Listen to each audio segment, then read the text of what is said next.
बड़ा झूलल बुझाई छो तोहर काना के बाली तोहर काना के बाली बड़ा झूलल बुझाई छो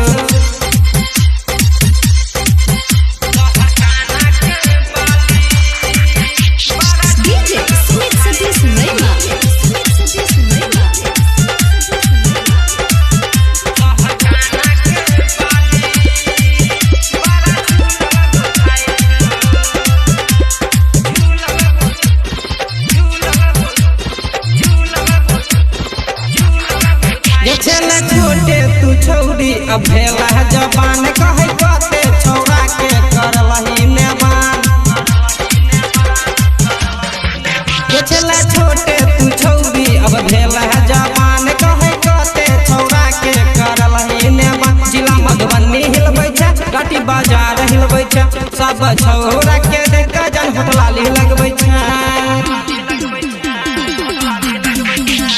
तोहर जवानी है सुपर लागै छ तोहर काना के बाली बड़ा झूलल बुझाई छ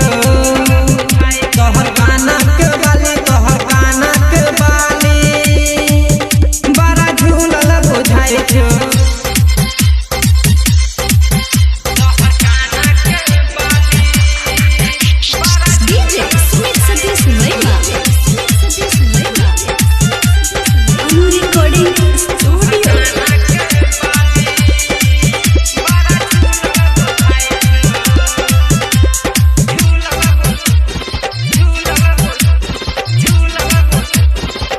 पहले कहे छला तू गे हमरा लवर तब छोड़ के तू गेला गे दूसरा के घर